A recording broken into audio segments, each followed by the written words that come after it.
Back to back ਜਿਹੜੇ ਵੱਡੇ leader ਨੇ ਕੁਝ ਆਮ ਆਦਮੀ ਪਾਰਟੀ ਦੇ ਵਿੱਚ ਸ਼ਾਮਲ ਹੁੰਦੇ ਨੇ, ਕੁਝ ਜਿਹੜੇ ਨੇ ਬੀਜੇਪੀ ਵੱਲ ਚਲੇ ਜਾਂਦੇ ਨੇ। ਇਹ ਸਿਆਸਤ ਜਿਹੜੀ ਕਿੱਧਰ ਨੂੰ ਜਾ ਰਹੀ ਹੈ ਪੰਜਾਬ ਦੀ? ਵਾਕਈ ਸਿਆਸਤ ਜਿਹੜੀ ਹੈ ਉਹ ਇਸ ਤਰ੍ਹਾਂ ਲੱਗਦਾ ਜਿੱਦਾਂ ਦਿਸ਼ਾ ਵਿਹੀਨ ਇਸ ਤਰ੍ਹਾਂ ਹੋਈ ਹੈ। ਉਹਨੂੰ ਅੰਗਰੇਜ਼ੀ ਸ਼ਬਦ ਯੂਜ਼ ਕੀਤਾ ਜਾਂਦਾ ਟੇਲ ਸਪਿਨ, ਘੁੰਮਣ ਘੇਰੀ 'ਚ ਪਈ ਹੋਈ ਹੈ।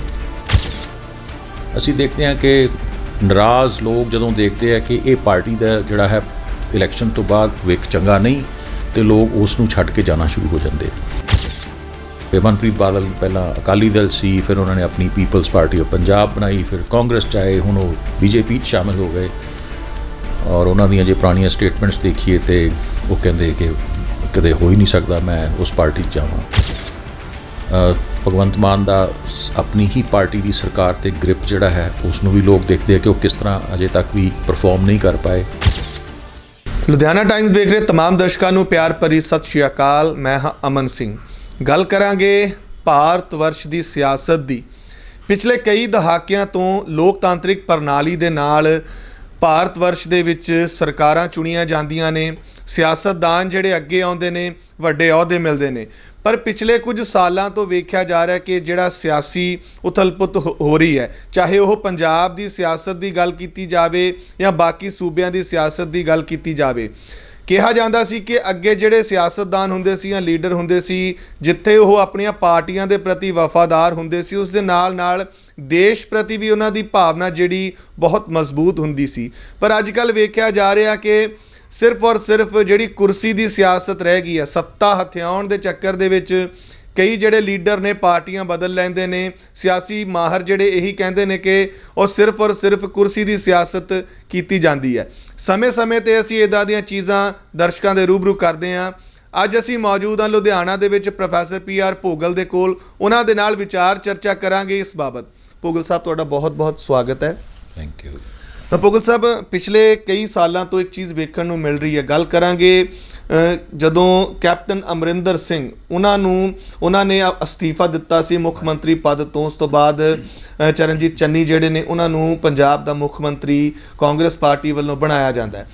ਬੈਕ ਟੂ ਬੈਕ ਜਿਹੜੇ ਵੱਡੇ ਲੀਡਰ ਨੇ, ਕੁਝ ਆਮ ਆਦਮੀ ਪਾਰਟੀ ਦੇ ਵਿੱਚ ਸ਼ਾਮਲ ਹੁੰਦੇ ਨੇ, ਕੁਝ ਜਿਹੜੇ ਨੇ ਬੀਜੇਪੀ ਵੱਲ ਚਲੇ ਜਾਂਦੇ ਨੇ। ਇਹ ਸਿਆਸਤ ਜਿਹੜੀ ਕਿੱਧਰ ਨੂੰ ਜਾ ਰਹੀ ਹੈ ਪੰਜਾਬ ਦੀ?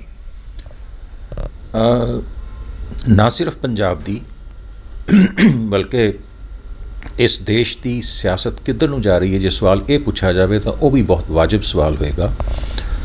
ਵਾਕਈ ਸਿਆਸਤ ਜਿਹੜੀ ਹੈ ਉਹ ਇਸ ਤਰ੍ਹਾਂ ਲੱਗਦਾ ਜਿੱਦਾਂ ਦਿਸ਼ਾ ਵਿਹੀਨ ਇਸ ਤਰ੍ਹਾਂ ਹੋਈ ਹੈ। ਉਹਨੂੰ ਅੰਗਰੇਜ਼ੀ ਸ਼ਬਦ ਯੂਜ਼ ਕੀਤਾ ਜਾਂਦਾ ਟੇਲ ਸਪਿਨ, ਘੁੰਮਣ ਘੇਰੀ 'ਚ ਪਈ ਹੋਈ ਹੈ।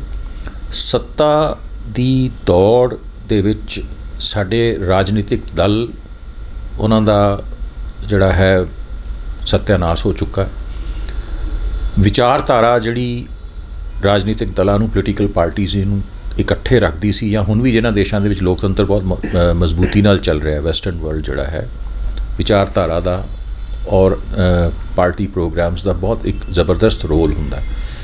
ਲੇਕਿਨ ਸਾਡੇ ਦੇਸ਼ ਦੇ ਵਿੱਚ ਅਸੀਂ ਦੇਖ ਰਹੇ ਹਾਂ ਕਿ ਓਵਰ ਦਾ ਈਅਰਸ ਪੋਲੀਟੀਕਲ ਪਾਰਟੀਜ਼ ਦਾ ਏਜੰਡਾ ਜੋ ਮਰਜ਼ੀ ਉਹ ਲੋਕਾਂ ਦੇ ਸਾਹਮਣੇ ਰੱਖਦੀਆਂ ਹੁਣ ਇਲੈਕਸ਼ਨ ਦੇ ਨੇੜੇ ਆ ਕੇ, ਲੇਕਿਨ ਅੰਦਰੂਨੀ ਤੌਰ 'ਤੇ ਸੱਤਾ ਹਾਸਿਲ ਕਰਨਾ ਔਰ ਸੱਤਾ ਤੋਂ ਆਪਣੇ ਜ਼ਾਤੀ ਲਾਭ ਕਿਸ ਤਰ੍ਹਾਂ ਲੈਣੇ ਹੈ, ਉਸ ਨੂੰ ਮੱਦੇ ਨਜ਼ਰ ਰੱਖਦੇ ਹੋਏ ਇਹ ਸਾਰਾ ਕੁਝ ਹੁੰਦਾ। ਅਤੇ ਜਦੋਂ ਇਹੋ ਜਿਹੀ ਹਾਲਾਤ ਹੋ ਜਾਵੇ ਤਾਂ ਫਿਰ ਇਹੀ ਹਾਲ ਹੁੰਦਾ ਹੈ ਪੋਲੀਟੀਕਲ ਪ੍ਰੋਸੈਸਿਸ ਦਾ, ਜੋ ਅਸੀਂ ਪੰਜਾਬ 'ਚ ਪਿੱਛੇ ਦੇਖਿਆ ਜਦੋਂ ਕਾਂਗਰਸ ਗਵਰਨਮੈਂਟ ਦਾ ਆਖਰੀ ਸਮਾਂ ਸੀ।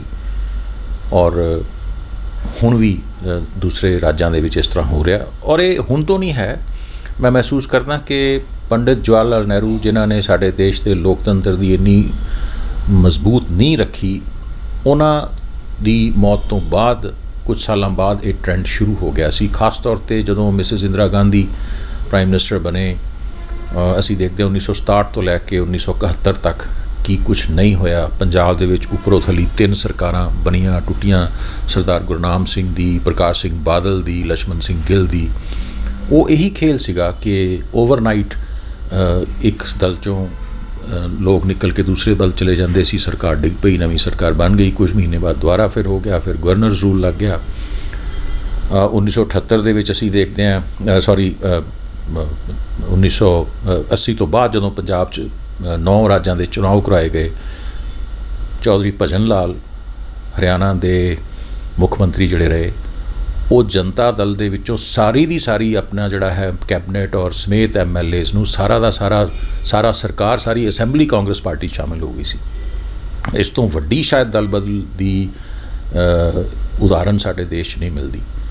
ਹੋਰ ਬੜੇ ਆਇਆ ਰਾਮ ਗਿਆ ਰਾਮ ਹਰਿਆਣੇ 'ਚੋਂ ਨਿਕਲਿਆ ਸੀਗਾ। ਇਹ ਇੱਥੇ ਅਕਸਰ ਹੁੰਦਾ ਰਿਹਾ ਔਰ ਹੁਣ ਵੀ ਹੁੰਦਾ ਰਿਹਾ। ਹੁਣ ਅਸੀਂ ਦੇਖਦੇ ਹਾਂ ਕਿ ਨਾਰਾਜ਼ ਲੋਕ ਜਦੋਂ ਦੇਖਦੇ ਆ ਕਿ ਇਹ ਪਾਰਟੀ ਦਾ ਜਿਹੜਾ ਹੈ ਇਲੈਕਸ਼ਨ ਤੋਂ ਬਾਅਦ ਭਵਿੱਖ ਚੰਗਾ ਨਹੀਂ, ਅਤੇ ਲੋਕ ਉਸ ਨੂੰ ਛੱਡ ਕੇ ਜਾਣਾ ਸ਼ੁਰੂ ਹੋ ਜਾਂਦੇ। ਮਨਪ੍ਰੀਤ ਬਾਦਲ ਗਏ, ਕੈਪਟਨ ਅਮਰਿੰਦਰ ਸਿੰਘ ਗਏ, ਹੋਰ ਕਈ ਨੇਤਾ ਗਏ। ਮਨਪ੍ਰੀਤ ਬਾਦਲ ਪਹਿਲਾਂ ਅਕਾਲੀ ਦਲ ਸੀ, ਫਿਰ ਉਹਨਾਂ ਨੇ ਆਪਣੀ ਪੀਪਲਸ ਪਾਰਟੀ ਆਫ ਪੰਜਾਬ ਬਣਾਈ, ਫਿਰ ਕਾਂਗਰਸ 'ਚ ਆਏ, ਹੁਣ ਉਹ BJP 'ਚ ਸ਼ਾਮਿਲ ਹੋ ਗਏ।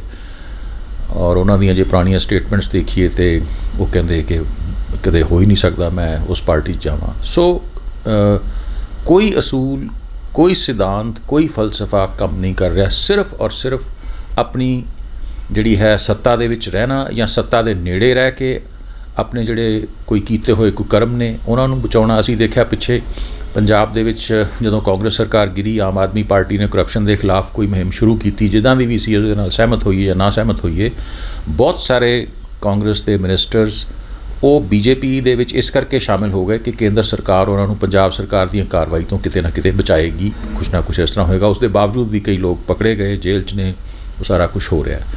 ਲੇਕਿਨ ਬੜੀ ਚਿੰਤਾ ਦੀ ਗੱਲ ਹੈ ਕਿ ਇਹ ਸਾਰਾ ਕੁਛ ਦੇਖਣ ਨੂੰ ਮਿਲ ਰਿਹਾ।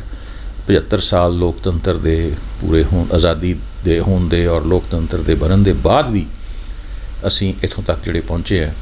ਸੋ ਬੜਾ ਗੰਭੀਰ ਹੈ ਆਪਣੇ ਆਪ ਦੇ ਵਿੱਚ। ਪਤਾ ਨਹੀਂ ਇਹਦਾ ਅੰਤ ਕਿੱਥੇ ਹੋਏਗਾ, ਲੇਕਿਨ ਉਦੋਂ ਹੀ ਅੰਤ ਹੋਊਗਾ ਜਦੋਂ ਲੋਕ ਜਿਹੜੇ ਹੈ ਸਾਡੇ ਆਮ ਸਧਾਰਨ ਲੋਕ ਪੜ੍ਹਨਗੇ, ਜਾਗਰੂਕ ਹੋਣਗੇ, ਸਿਵਲ ਸੁਸਾਇਟੀ ਸਟਰੋਂਗ ਹੋਏਗੀ ਔਰ ਉਹ ਨੇਤਾਵਾਂ ਨੂੰ ਅਜਿਹਾ ਕਰਨ ਦਾ ਵਿਰੋਧ ਪ੍ਰਗਟਾਉਣਗੇ। ਜਦੋਂ ਵੀ ਕੋਈ ਇਸ ਤਰ੍ਹਾਂ ਦਾ ਕੋਈ ਨੇਤਾ ਆਏਗਾ ਉਹਨੂੰ ਉਹ ਨਕਾਰਨਗੇ, ਤਾਂ ਹੀ ਇਹ ਹੋ ਸਕਦਾ। ਹੋਰ ਇਸ ਦਾ ਕੋਈ ਤਰੀਕਾ ਨਹੀਂ ਹੈ। ਲੋਕਾਂ ਨੂੰ ਸਿਆਣੇ ਹੋਣਾ ਪੈਣਾ। ਉਹ ਸਿਆਣੇ ਹੋ ਜਾਣਗੇ ਜਦੋਂ, ਤਾਂ ਇਹ ਚੀਜ਼ ਦੇ ਉੱਤੇ ਆਪਣੇ ਆਪ ਨੱਥ ਪਏਗਾ। ਨਹੀਂ ਤਾਂ ਇਹ ਇਸ ਤਰ੍ਹਾਂ ਹੀ ਜਿਹੜਾ ਹੈ ਸੱਤਾ ਦਾ ਨੰਗਾ ਨਾਚ ਚੱਲਦਾ ਰਹੇਗਾ। ਮੁਗਲ ਸਾਹਿਬ, ਤੁਸੀਂ ਗੱਲ ਕੀਤੀ ਕਿ ਲੋਕਾਂ ਦਾ ਜਾਗਰੂਕ ਹੋਣਾ ਬਹੁਤ ਜ਼ਰੂਰੀ ਹੈ। ਵਿਧਾਨ ਸਭਾ ਦੀਆਂ ਚੋਣਾਂ ਹੋਈਆਂ, ਵੱਡਾ ਫੇਰ ਬਦਲ ਜਿਹੜਾ ਹੋਇਆ, 93 ਸੀਟਾਂ ਜਿਹੜੀਆਂ ਨੇ ਫਤਵਾ ਦਿੱਤਾ ਆਮ ਆਦਮੀ ਪਾਰਟੀ ਦੇ ਹੱਕ ਦੇ ਵਿੱਚ।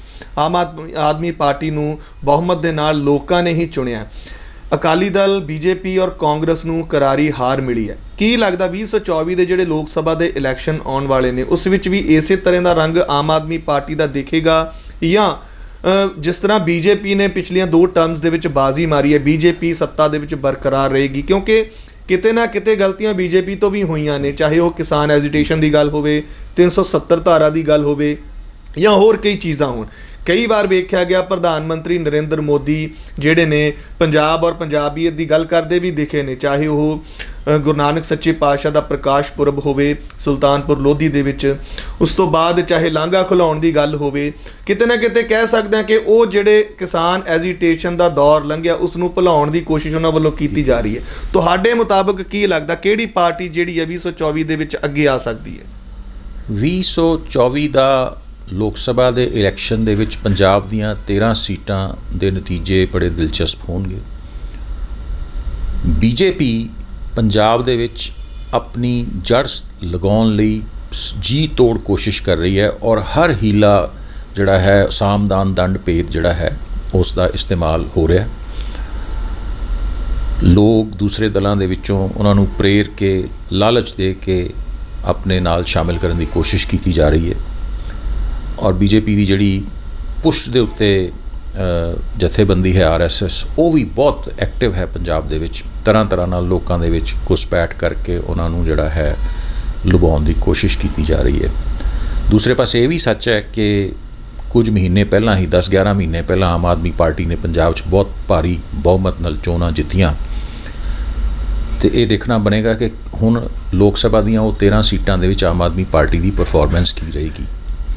ਲੇਕਿਨ ਦੁੱਖ ਦੀ ਗੱਲ ਇਹ ਹੈ ਕਿ ਸਾਡੇ ਲੋਕਾਂ ਦੀ ਜਿਹੜੀ ਪੋਲੀਟੀਕਲ ਮੈਚੋਰਿਟੀ ਹੈ, ਮੈਂ ਉਸ 'ਤੇ ਸਵਾਲੀਆ ਚਿੰਨ੍ਹ ਉਠਾ ਰਿਹਾ, ਕਿਉਂਕਿ ਅਸੀਂ ਆਮ ਤੌਰ 'ਤੇ ਕਹਿੰਦੇ ਸਾਡੇ ਲੋਕ ਬੜੇ ਸਿਆਣੇ ਆ। ਮੈਂ ਇਸ ਗੱਲ ਨਾਲ ਪੂਰੀ ਤਰ੍ਹਾਂ ਸਹਿਮਤ ਨਹੀਂ ਹੈ। ਜੇ ਲੋਕ ਸਿਆਣੇ ਹੁੰਦੇ ਤਾਂ ਸਾਡੀ ਸੱਤਾ ਦਾ, ਸਾਡੀ ਰਾਜਨੀਤੀ ਦਾ ਇਹ ਹਾਲ ਨਾ ਹੁੰਦਾ। ਬਹੁਮਤ ਮਿਲਿਆ ਆਮ ਆਦਮੀ ਪਾਰਟੀ ਨੂੰ, ਉਸ ਦੇ ਵਿੱਚ ਲੋਕ ਚੇਂਜ ਚਾਹੁੰਦੇ ਸੀ, ਲੋਕ ਅੱਕ ਚੁੱਕੇ ਸੀ। ਉਹਨਾਂ ਨੇ ਅਕਾਲੀ ਦਲ ਨੂੰ ਤਾਂ ਨਕਾਰ ਹੀ ਦਿੱਤਾ ਸੀ, ਕਾਂਗਰਸ ਨੂੰ ਵੀ ਨਕਾਰਨਾ ਸੀ। ਸੋ ਪੂਰਾ ਦਾ ਪੂਰਾ ਉਲਟ ਕੇ ਵੋਟਾਂ ਆਮ ਆਦਮੀ ਪਾਰਟੀ ਨੂੰ ਪਈਆਂ। ਉਹਨਾਂ ਨੇ ਵਾਅਦੇ ਕੀਤੇ, ਕੇਜਰੀਵਾਲ ਨੇ ਆ ਕੇ ਜਿਸ ਤਰ੍ਹਾਂ ਦੇ ਲੋਕ ਲੁਭਾਉਣੇ ਵਾਅਦੇ ਕੀਤੇ, ਹੋਰ ਕਈ ਕੁਛ ਕੀਤਾ ਉਹ ਸਾਰਾ। ਲੇਕਿਨ ਪਿਛਲੇ 11 ਮਹੀਨੇ ਦੀ ਪਰਫਾਰਮੈਂਸ ਉਹ ਵੀ ਸਾਡੇ ਸਾਹਮਣੇ ਹੈ। ਕਾਫੀ ਸਵਾਲੀਆ ਚਿੰਨ੍ਹ ਨੇ ਉਸ ਦੇ ਉੱਤੇ। ਸੰਗਰੂਰ ਦਾ ਬਾਈ ਇਲੈਕਸ਼ਨ ਲੋਕ ਸਭਾ ਦਾ ਹਾਰਿਆ, ਔਰ ਉਸ ਸੀਟ ਤੋਂ ਹਾਰਿਆ ਜਿੱਥੋਂ ਮੁੱਖ ਮੰਤਰੀ ਭਗਵੰਤ ਮਾਨ ਖੁਦ ਮੈਂਬਰ ਪਾਰਲੀਮੈਂਟ ਸੀਗੇ। ਉਸ ਤੋਂ ਬਾਅਦ 7 ਸੀਟਾਂ 'ਤੇ ਰਾਜ ਸਭਾ ਦੇ ਮੈਂਬਰ ਪਾਰਲੀਮੈਂਟ ਲਗਾਏ ਗਏ। ਜਿਸ ਤਰ੍ਹਾਂ ਉਹਨਾਂ ਦੀ ਚੋਣ ਕੀਤੀ ਗਈ ਪੰਜਾਬ ਤੋਂ ਬਾਹਰ ਦੇ ਲੋਕ, ਔਰ ਅਜੀਬੋ ਗਰੀਬ ਕਿਸਮ ਦੇ ਤਰੀਕੇ ਨਾਲ ਉਹਨਾਂ ਦੀ ਜਿਹੜੀ ਹੈ ਉਹਨਾਂ ਨੂੰ ਨੋਮੀਨੇਟ ਕੀਤਾ ਗਿਆ, ਜਿੱਥੇ ਉਹਨਾਂ ਨੇ ਜਾਣਾ ਹੀ ਸੀ ਕਿਉਂਕਿ ਅਸੈਂਬਲੀ 'ਚ ਬਹੁਤ ਭਾਰੀ ਬਹੁਮਤ ਸੀ। ਲੋਕਾਂ ਨੇ ਉਸ ਦੇ ਉੱਤੇ ਵੀ ਬੜਾ ਹੈਰਾਨੀ ਪ੍ਰਗਟ ਕੀਤੀ। ਸੋ ਬਹੁਤ ਕੁਛ ਹੈ ਜਿੱਥੇ ਲੋਕ ਸੰਤੁਸ਼ਟ ਨਹੀਂ ਹੈਗੇ। ਭਗਵੰਤ ਮਾਨ ਦਾ ਆਪਣੀ ਹੀ ਪਾਰਟੀ ਦੀ ਸਰਕਾਰ 'ਤੇ ਗ੍ਰਿਪ ਜਿਹੜਾ ਹੈ ਉਸ ਨੂੰ ਵੀ ਲੋਕ ਦੇਖਦੇ ਆ ਕਿ ਉਹ ਕਿਸ ਤਰ੍ਹਾਂ ਅਜੇ ਤੱਕ ਵੀ ਪਰਫਾਰਮ ਨਹੀਂ ਕਰ ਪਾਏ। ਹੁਣ ਪਿਛਲੇ ਕੁਝ ਦਿਨਾਂ ਤੋਂ ਲੱਗਿਆ ਕਿ ਉਹ ਕੋਸ਼ਿਸ਼ ਕਰ ਰਹੇ ਨੇ ਕਿ ਇਹ ਸ਼ੋਅ ਕਰਨ ਦੀ ਕਿ ਮੈਂ ਮੁੱਖ ਮੰਤਰੀ ਹਾਂ ਅਤੇ ਮੇਰੀ ਹੀ ਪੰਜਾਬ ਚੱਲਦੀ ਹੈ। ਦਿੱਲੀ ਤੋਂ ਬਾਹਰ ਦੇ ਜਿਹੜੇ ਪੰਜਾਬ ਤੋਂ ਬਾਹਰ ਦੇ ਲੋਕ, ਖਾਸ ਤੌਰ 'ਤੇ ਰਾਘਵ ਚੱਡਾ ਦੇ ਉੱਤੇ ਸਵਾਲੀਆ ਚਿੰਨ੍ਹ ਉੱਠਦੇ ਰਹੇ ਕਿ ਕਿਸ ਤਰ੍ਹਾਂ ਉਹਨਾਂ ਨੇ ਪੰਜਾਬ ਦੀ ਜਿਹੜੀ ਸਰਕਾਰ ਹੈ ਉਹਦੇ ਵਿੱਚ ਆਪਣੀ ਲੌਬੀ ਕਰਨ ਦੀ ਕੋਸ਼ਿਸ਼ ਕੀਤੀ ਹੈ। ਇਹ ਸਾਰੀਆਂ ਗੱਲਾਂ ਹੈਗੀਆਂ। ਇਹਨਾਂ ਦਾ ਪ੍ਰਭਾਵ ਜਿਹੜਾ ਹੈ ਉਹ 2024 ਦੇ ਇਲੈਕਸ਼ਨਸ ਦੇ ਵਿੱਚ ਪੈਂਦਾ ਨਜ਼ਰ ਆਉਂਦਾ ਹੈ। ਹਾਂ, ਹਾਲੇ ਤੱਕ ਉਸ ਇਲੈਕਸ਼ਨ ਦੇ ਵਿੱਚ ਤਕਰੀਬਨ 1 ਸਾਲ ਦਾ ਸਮਾਂ ਹੈਗਾ। ਇਸ ਦੌਰਾਨ ਜੇ ਆਮ ਆਦਮੀ ਪਾਰਟੀ ਦੀ ਸਰਕਾਰ, ਮੁੱਖ ਮੰਤਰੀ ਭਗਵੰਤ ਮਾਨ ਇਸ ਤਰੀਕੇ ਨਾਲ ਐਡਮਿਨਿਸਟ੍ਰੇਸ਼ਨ ਚਲਾਉਂਦੇ ਆ ਕਿ ਜਿਹੜੇ ਮੇਜਰ ਇਸ਼ੂਜ਼ ਹੈਗੇ ਆ ਉਹਨਾਂ ਦੇ ਪ੍ਰਤੀ ਕੁਝ ਪੇਸ਼ਰਫਤ ਹੁੰਦੀ ਲੋਕਾਂ ਨੂੰ ਜਾਪੀ, ਤਾਂ ਲੋਕ ਦੁਬਾਰਾ ਤੋਂ ਇਸ ਪਾਰਟੀ ਨਾਲ, ਇਸ ਸਰਕਾਰ ਦੇ ਹਾਮੀ ਹੋ ਜਾਣਗੇ। ਕਿਉਂਕਿ ਇਸ ਸਰਕਾਰ ਦੇ, ਇਸ ਪਾਰਟੀ ਦੇ ਕੋਲ ਅਜੇ 4 ਸਾਲ ਦਾ ਸਮਾਂ ਹੈ, ਤਾਂ ਕਾਫੀ ਕੁਝ ਜਿਹੜਾ ਹੈ, ਜਿਹੜੀ ਗਵਾਚੀ ਹੋਈ ਗਰਾਊਂਡ ਹੈ ਉਸ ਨੂੰ ਰੀਡੀਮ ਕੀਤਾ ਜਾ ਸਕਦਾ ਹੈ। ਪਰ ਇਹ ਦੇਖਣ ਵਾਲੀ ਗੱਲ ਹੈ, ਕਰਨਗੇ ਜਾਂ ਨਹੀਂ ਕਰਨਗੇ ਇਸ 'ਤੇ ਮੁਨਹਸਰ ਕਰੇਗਾ। ਸੋ ਮੈਂ ਨਹੀਂ ਸਮਝਦਾ ਕਿ 2024 ਦੇ ਵਿੱਚ ਸਾਰੀਆਂ ਸੀਟਾਂ ਆਮ ਆਦਮੀ ਪਾਰਟੀ ਜਿੱਤ ਜਾਊਗੀ। ਬੀਜੇਪੀ ਕੁਛ ਨਾ ਕੁਛ ਸੀਟਾਂ ਹੈ, ਫਿਰ ਉਹਨਾਂ ਦਾ ਜਿਹੜਾ ਬੀਜੇਪੀ ਸਰਕਾਰ ਦੇ ਦੁਆਲੇ ਵੀ ਹੁੰਦੀ ਹੈ, ਲੇਕਿਨ ਬੀਜੇਪੀ ਇਨਡਾਇਰੈਕਟਲੀ ਆਪਣਾ ਕਮਿਊਨਲ ਕਾਰਡ ਜਿਹੜਾ ਹੈ ਉਸ ਨੂੰ ਵੀ ਹਿੰਦੂ ਵੋਟ ਕੰਸੋਲੀਡੇਟ ਕਰਦੀ ਹੈ। ਉਹਦੇ ਲਈ ਉਹ ਜੋ ਕੁਛ ਵੀ ਕਰਦੇ ਸਾਰਿਆਂ ਨੂੰ ਪਤਾ ਹੈ, ਉਹਦੇ ਬਾਰੇ ਕਹਿਣ ਦੀ ਲੋੜ ਨਹੀਂ। ਸਾਡੇ ਉੱਤਰੀ ਪੰਜਾਬ ਦੇ ਵਿੱਚ ਕੁਝ ਸੀਟਾਂ ਹੈ ਜਿੱਥੇ ਹਿੰਦੂ ਮੈਜੋਰਿਟੀ ਪਾਪੂਲੇਸ਼ਨ ਸਾਡੀ ਹੈ। ਗੁਰਦਾਸਪੁਰ ਹੋ ਗਿਆ, ਹੁਸ਼ਿਆਰਪੁਰ ਦੀ ਸੀਟ ਹੋ ਗਈ, ਇਸ ਤਰ੍ਹਾਂ ਹੋ ਗਏ। ਸੋ ਉਹ ਕਾਫੀ ਕੋਸ਼ਿਸ਼ ਕਰਨਗੇ, ਕੁਝ ਸੀਟਾਂ ਜ਼ਰੂਰ ਲੈ ਜਾਣਗੇ। ਕੁਝ ਸੀਟਾਂ ਕਾਂਗਰਸ ਵੀ ਲੈ ਕੇ ਜਾਏਗੀ, ਔਰ ਇਹ ਹੋ ਸਕਦਾ ਹੈ ਕਿ ਅੱਧ ਤੋਂ ਜ਼ਿਆਦਾ ਸੀਟਾਂ ਆਮ ਆਦਮੀ ਪਾਰਟੀ ਲੈ ਜਾਵੇ। ਪਰ ਡਿਪੈਂਡ ਕਰੂਗਾ ਕਿ ਉਸ ਪਾਰਟੀ ਦੀ ਪਰਫਾਰਮੈਂਸ, ਸਰਕਾਰ ਹੋਣ ਦੇ ਕਰਕੇ ਉਹਦੀ ਪਰਫਾਰਮੈਂਸ ਕੀ ਰਹਿੰਦੀ ਹੈ, ਇਸ 'ਤੇ ਬਹੁਤ ਡਿਪੈਂਡ ਕਰੂਗਾ। ਸਮਾਂ ਦੇਣ ਲਈ ਬਹੁਤ ਬਹੁਤ ਸ਼ੁਕਰੀਆ। ਸੋ ਇਹ ਸਨ ਸਾਡੇ ਨਾਲ ਪ੍ਰੋਫੈਸਰ ਭੋਗਲ, ਜਿਨ੍ਹਾਂ ਨੇ ਜਾਣਕਾਰੀ ਦਿੱਤੀ, ਜਿਨ੍ਹਾਂ ਦੇ ਨਾਲ ਵਿਸ਼ੇਸ਼ ਵਿਚਾਰ ਚਰਚਾ ਹੋਈ ਪੰਜਾਬ ਦੀ ਸਿਆਸਤ ਦੇ ਉੱਪਰ ਔਰ ਪੰਜਾਬ ਦੇ ਸਿਆਸਤਦਾਨਾਂ ਦੇ ਉੱਪਰ। ਬੇਸ਼ੱਕ ਅਸੀਂ ਕਿਸੇ ਦਾ ਭਵਿੱਖ ਤਾਂ ਨਹੀਂ ਦੱਸ ਸਕਦੇ, ਮਗਰ ਇਹ ਕਿਆਸ ਰਾਈਆਂ ਜ਼ਰੂਰ ਲਗਾਈਆਂ ਜਾ ਰਹੀਆਂ ਨੇ ਕਿ ਜਿੱਦਾਂ ਦੀ ਉਥਲ ਪੁਥਲ ਪੰਜਾਬ ਦੀ ਸਿਆਸਤ ਦੇ ਵਿੱਚ ਹੋ ਰਹੀ ਹੈ, ਕਿਤੇ ਨਾ ਕਿਤੇ ਉਹ ਚਿੰਤਾ ਦਾ ਵਿਸ਼ਾ ਪੰਜਾਬ ਔਰ ਪੰਜਾਬੀਆਂ ਦੇ ਲਈ ਜ਼ਰੂਰ ਹੈ। ਕੈਮਰਾਮੈਨ ਸਤਵੰਤ ਮਠਾੜੂ ਦੇ ਨਾਲ ਅਮਨ ਸਿੰਘ, ਲੁਧਿਆਣਾ ਟਾਈਮਜ਼।